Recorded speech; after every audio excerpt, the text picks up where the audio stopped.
एक खास कौम को हिंदू समुदाय गद्दार बताने की कोशिश करता है।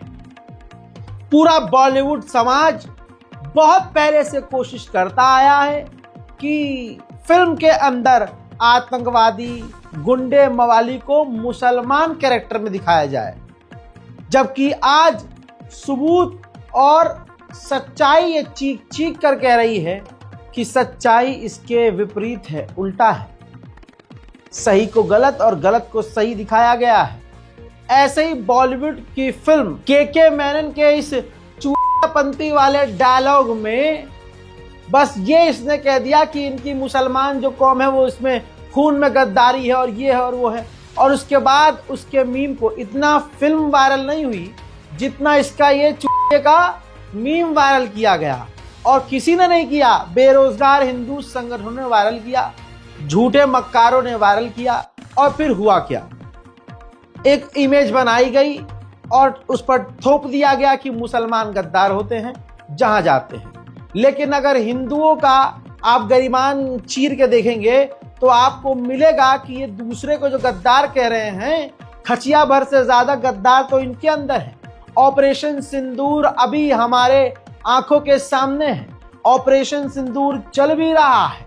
ऑपरेशन सिंदूर में पाकिस्तान के साथ जो किया भारत ने सो किया, लेकिन यहाँ ऑपरेशन सिंदूर के नाम पर भारत में हजारों लोगों के अकाउंट को ब्लॉक किया, सैकड़ों यूट्यूब चैनल बंद किए, कई पत्रकारों पर एफआईआर किया।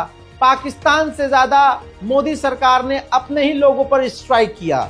लेकिन मोदी सरकार की असलियत सामने तब आई कि क्या ही औकात है इनकी कि अपने ही गद्दार को ना पहचान पाए। आपको पता है क्या हुआ? मोदी जी तो सिंदूर अपने खून में दौड़ाते रह गए, लेकिन हाल फिलहाल में ये रिपोर्ट देखिए, सीआरपीएफ में तैनात एक जवान जिसको एनआईए ने गिरफ्तार कर लिया। सबसे बड़ी खबर, एनआईए ने एक गद्दार फौजी को, जिसका नाम मोती राम जाट है, मोती भी नाम है उसका, राम भी नाम है उसका, और बताइए जाट भी है। नाम में जाट है, खून में गद्दारी है और इल्जाम मुसलमानों पर लगता है। आज ये हिंदू समुदाय आंख फाड़ कर देख ले और अपनी अम्मा का दूध पिया है तो जवाब दे और एनआईए से जाकर लड़े और साबित करे कि ये सीआरपीएफ का जवान गद्दार नहीं था। हजरात, पिछले 3-4 सालों से जो स्टार्टिंग अपडेट आई है, शुरुआत में अपडेट में ये पता चला है कि 3-4 सालों से ये पाकिस्तान से जुड़ा हुआ था और बाकायदा जासूसी कर रहा था। भारतीय सेना की मूवमेंट, भारतीय सेना की डिटेल्स और सेंसिटिव तस्वीरें और डॉक्यूमेंट्स सीआरपीएफ का ये मोती राम जाट के नाम देखिए, राम जाट, राम प्रभु वाला, प्रभु का नाम रखा है राम, और मूछे तान के जो फैलते हैं जाट, गाड़ियों के पीछे जाट लिखवाते हैं, उस जाट पर कितना बड़ा कलंक है ये। बहरहाल रिपोर्ट कंफर्म है, गूगल कर लीजिएगा। आपके सामने रिपोर्ट में बार बार लगा रहा हूं। नव भारत टाइम्स से लेकर दैनिक भास्कर दर्जनों जगह ये खबर आ चुकी है। पुलिस ने इसको गिरफ्तार किया है। एनआईए ने खुद जानकारी दी है कि 6 जून तक हमने इसको कस्टडी में भेज दिया है। दिल्ली की कोर्ट में हमने पेश किया था, सारे सबूत इसके खिलाफ हैं। यह भी कंफर्म किया गया है कि पाकिस्तान ने इस राम जाट के अकाउंट में, मोती राम जाट के जो सीआरपीएफ का फौजी था, गद्दार फौजी, उसके अकाउंट में पाकिस्तान ने पैसे भी डाले। पाकिस्तान की जासूसी एजेंसियों ने इसके साथ डील करी है और ये ऑपरेशन सिंदूर में एक बड़ा पेच हो सकता है।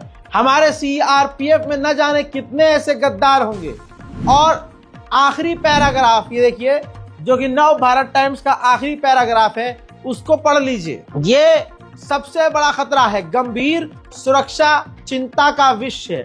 दोस्तों, ये मामला खुद अखबार कह रहा है, एक्सपर्ट कह रहे हैं कि अगर हमारी सेना में कोई गद्दारी कर रहा है पाकिस्तान के लिए, तो ये भारत के लिए बहुत बड़ा खतरा है। अब ये आम व्यक्ति होता तो बात अलग होती है। ये तो सीआरपीएफ का एक जवान है जो चंद रुपयों के लिए भारत मां से गद्दारी कर रहा है। अब अंजना ओम मोदी, अब रूबी का बिकी हुई लियाकत, ये जितने भी सुअर की नस्ल पालतू भोंकने वाले गंदी नाली के कीड़े हैं, गंदी पैदावार, पड़ोस की पैदाइश, ये कभी जिंदगी में इस पर सवाल नहीं करेंगे। और वो भीड़ जो मुसलमानों को गद्दार कहती है, उन्होंने अपनी मां का दूध पिया है, तो सीआरपीएफ के इस बंदे से उसकी जात, धर्म और मजहब पूछकर बताओ। दोस्तों, इन सबको पता है कि गद्दार यही है, लेकिन शोर मचाना होता है कि गद्दार मुसलमान है ताकि ध्यान भटक सके। मुसलमान को गद्दारी करने की जरूरत नहीं है। मुसलमान के पास बहुत पहले ही ऑप्शन था कि पाकिस्तान चले जाएं या भारत में रह जाएं। हिंदुओं के पास तो ऑप्शन ही नहीं था।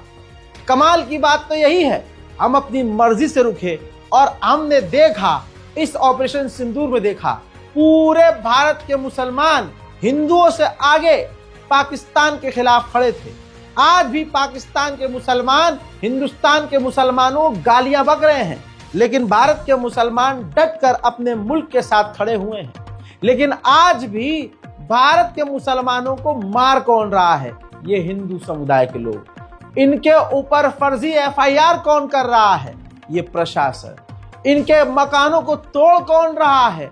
यही मोदी सरकार का बिल्डोजर। हजरात, इन तमाम जुल्म और सितम सहने के बाद भी मुसलमान अपने भारत की जमीन पर डटा हुआ है और अपने वतन के साथ खड़ा हुआ है।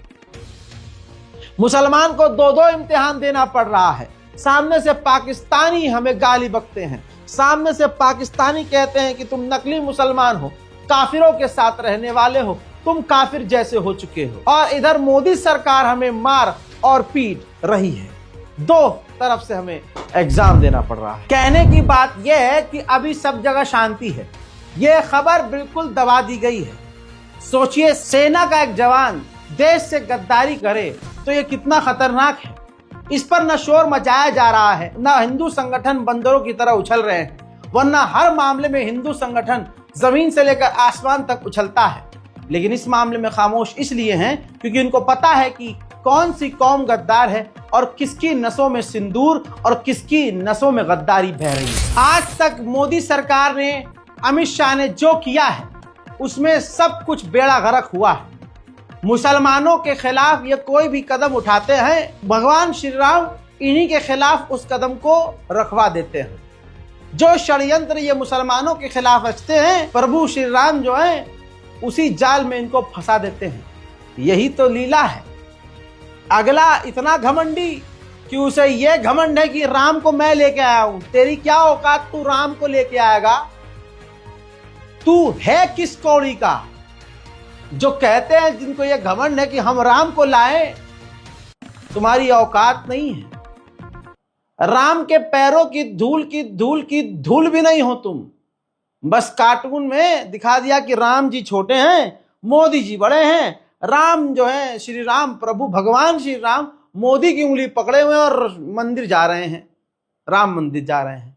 कमाल तो यही है, बेशरम लोगों को फर्क भी नहीं पड़ा कि हमारे भगवान का अपमान हो रहा है। जो भी प्लान इन्होंने मुसलमानों के खिलाफ किया, भगवान ने इनको नंगा कर दिया।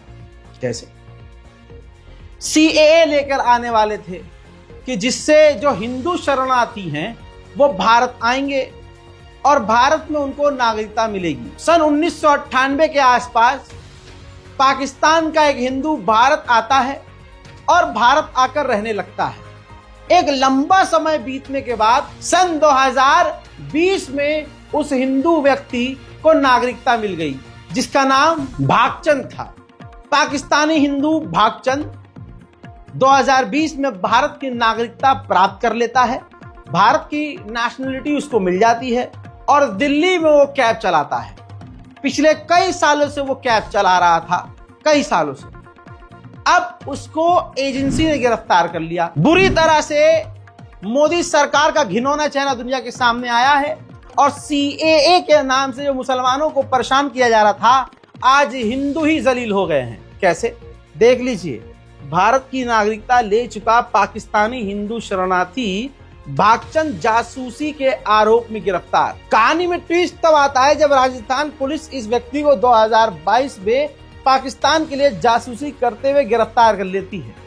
यह बंदा दिल्ली में टैक्सी चलाने का काम करता था। चौंकाने वाला खुलासा यह हुआ है कि यह दिल्ली से ही पाकिस्तान को भारत की खुफिया जानकारी भेज रहा था। अब सवाल यह है कि सीएए के नाम पर पाकिस्तान के लोगों को नागरिकता देने का कहीं ऐसे ही जासूसों को पनाह देने जैसा कोई षड्यंत्र तो नहीं? सोचो, जब नागरिकता हासिल कर चुका ये बंदा हिंदू होकर जासूस निकल सकता है, तो राइट विंग जमूरों की भौजी सीमा हैदर पाकिस्तान की जासूस क्यों नहीं हो सकती? हैरानी की बात तो तब ज्यादा होती है जब निष्पक्ष प्रशासन भी इस बात पर मौन धारण किए हुए बैठा हुआ है। पुलिस ने खुलासा किया है कि पाकिस्तानी हैंडलर ने इसके अकाउंट में पैसे डाले हैं।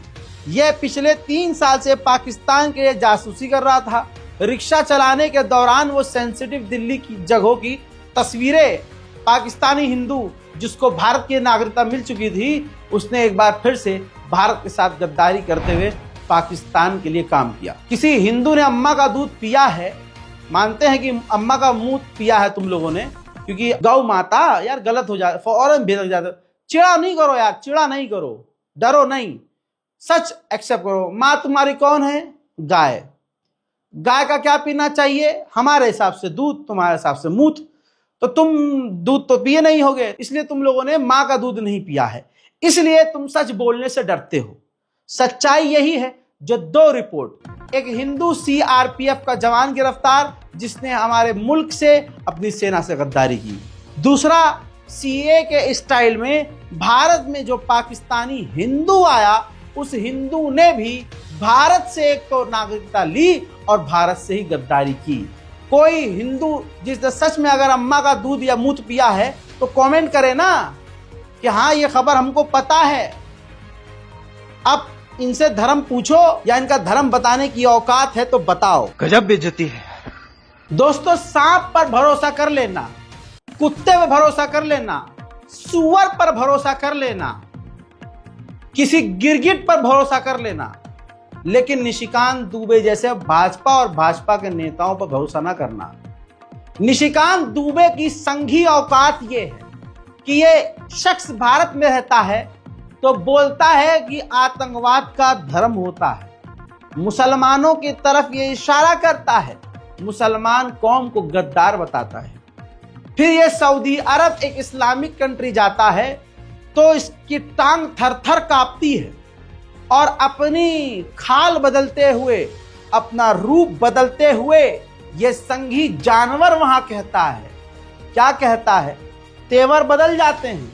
इसका ये बयान देखने के बाद आप कहेंगे डर का रहे हो बे निशिकांत दुबे, पैखाना लगा है, मूत निकल रहा है, वही बतिया बोला ना जो भारत में बोलते हो दुबे। इस तरह से, क्योंकि आतंकवाद का कोई धर्म नहीं होता। पहलगांव की घटना जो है एक अलग घटना है कि पहलगांव में धर्म के आधार पर जो है पहली बार मारा गया, लेकिन जनरली ये माना गया है कि आतंकवाद जो है वो बाउंड्री के बाहर है और धर्म से ऊपर है। तो हम इन बातों, इसी तरह से नफरती भाजपा का नेता जब दूसरे मुस्लिम देश बहरीन में निशिकांत दुबे जो भारत में मुसलमानों को आतंकवादी, इसका ट्विटर अकाउंट देख लेंगे तो आपको पता चल जाएगा ये कितना घटिया तरीन आतंकी सोच का जहरीला कीड़ा है। लेकिन ये बहरीन जब जाता है, सऊदी अरब जाता है, तो इसकी ऐसे काया पलट हो जाती है। अब ये बोल रहा है वहां खड़ा होके कि भारत में तमाम तरह के लोग, भारत में पूरी दुनिया में सबसे ज्यादा दूसरे नंबर पर मुसलमान रहते हैं और ऑपरेशन सिंदूर में और पाकिस्तान के खिलाफ उन्होंने भारत के मुसलमानों ने बढ़ चढ़कर हिस्सा लिया, ये किया वो किया। काहे वे, काहे भाई साहब, पैखाना लगा है क्या? भारत में तो बहुत मुसलमानों को कोसते हो। इन बयानों को, निशिकांत दुबे के बयानों को सेव करके रखना। जैसे ही ये आदमी भारत में कदम रखेगा, ये फौरन सांप के तरह अपने रंग को बदलेगा, गिरगिट की तरह अपनी औकात दिखाएगा। सुनिए, दुनिया में सेकेंड लार्जेस्ट मुस्लिम पॉपुलेशन जो है वो हमारे यहाँ है, और इस लड़ाई में लोगों ने देखा ऑपरेशन सिंदूर में कि 140 के 140 करोड़ लोग, चाहे वो हिंदू थे, मुस्लिम थे, सिख थे, ईसाई थे, सभी हमारे साथ थे। याद सुना, टांगे ललला रही है ना, ऐसे लबलबा रही टांगे। इसलिए निशिकांत का निशिकां अलग और दुबे अलग है वहां। यहां आएगा तो एक हो जाएगा, फिर जहर उगलेगा। पूरे भारत में यही चल रहा है, लेकिन अल्लाह की लाठी चल रही है। नंगे नंगे हो रहे हैं, जलील, पूरी तरह से जलील हो रहे हैं। झूठे मक्कार पूरी दुनिया में बेशरम की तरह नंगे हो रहे हैं। इतने बड़े झूठे हैं कि जिनके नसों में लहू दौड़ रहा है, दुनिया के तमाम लोगों के नसों में लहू दौड़ रहा है। अगला अपने आप को मां झूठा साबित करते हुए मुंह से कह रहा है कि मेरे नसों में तो सिंदूर दौड़ रहा है। अपनी खुद की जिद बना रहा है, खुद साबित कर रहा है कि मैं कितना बड़ा झूठा हूं, मक्कार हूं, फरेबी हूं। आज भारत के तमाम हिंदू मुसलमानों को समझ में आ चुका है कि पहलगांव के नाम पर एक आदमी राजनीति कर रहा है, और अल्लाह जाने, भगवान जाने, ईश्वर जाने ये पहलगांव की घटना क्यों हुई, इस टाइम पर हुई कि इसका पूरा फायदा मोदी उठा सके। जब जब पाकिस्तान हमला करता है भारत पर तो मोदी को मोटा फायदा होता है, भाजपा को मोटा फायदा होता है। यह पता नहीं कौन सा जो है उनकी क्या कहें, लेकिन दोस्तों समझ सबको आ रहा है। इस रिपोर्ट को शेयर करिए और बताइए दुनिया को कि देश के असली गद्दार कौन है। मुसलमान सिर्फ नाम के बदनाम हैं, आतंकवादी, गद्दार, मवाली ये सब दूसरे हैं। मुसलमान इस देश का ईमानदार नागरिक है जो सुकून से रहना चाहता है। जय हिंद।